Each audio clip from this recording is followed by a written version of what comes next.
Okay, everybody, this video here would make exactly 4 weeks to the day that I had my oblique inner body fusion at L4, L5.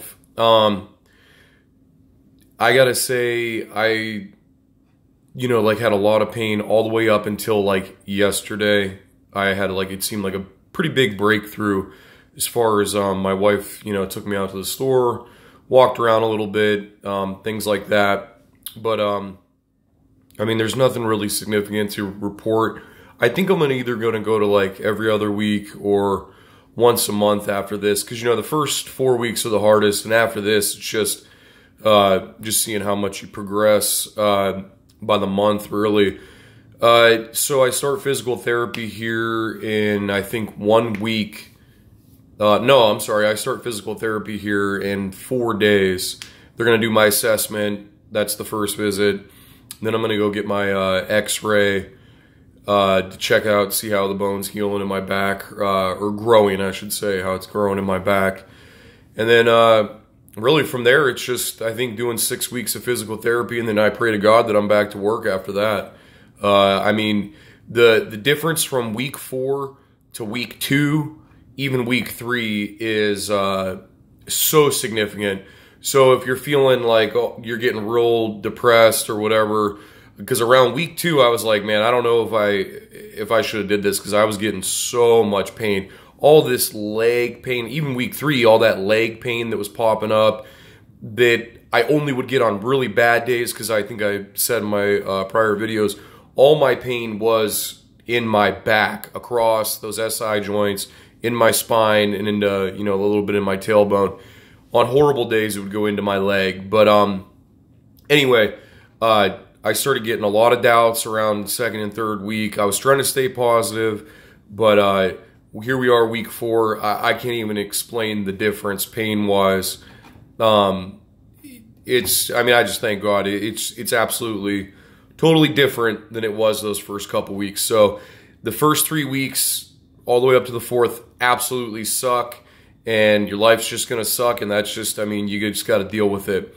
But I want to show you guys my incisions. I think I showed them in the one video. I know they weren't like the best. I think they were even covered up. And like I said, if you want to talk to me, whatever, I could shoot them to you or put them in another video. But a couple of things that you're definitely gonna need for this surgery are you are 100% gonna want a toilet seat riser. It brings you up like 6 inches. It's got handles 8 inches above that, because I bought one, but I had a bidet. I had put a bidet on my toilet getting ready for the surgery, because I just figured, okay, well, that would make life a lot easier. It's one of those bidet toilet seats.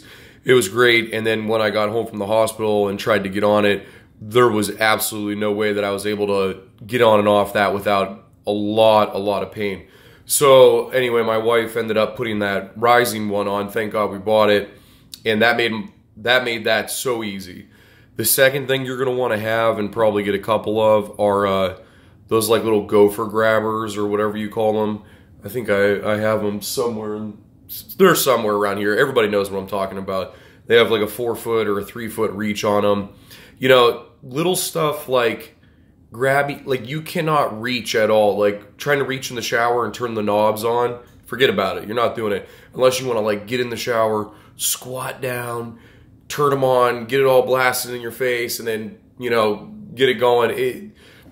Get yourself the grabber. It's so easy. Get a couple of them, because there's nothing worse than when you finally get comfortable and you're laying on your ice and your bottle of water's right there. You can't reach it, and then your grabber's in the other room. It's just, have a couple of them, one for each room. They're $4 or $5 on Amazon.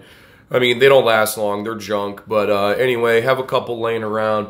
And then obviously get yourself a cane, because even at 4 weeks, yesterday when I went to the store with my wife to walk around, it is March here in Youngstown, Ohio, and we have a lot of snow, a lot of ice. But even if it was summertime, I would want it, because if I was to slip and go to fall, you just want that cane. You don't really need it for walking. You really just kind of want it for like defensive reasons, like if you are to fall or something, I don't know. Just carry a cane. But anyway, this is my 4-week update.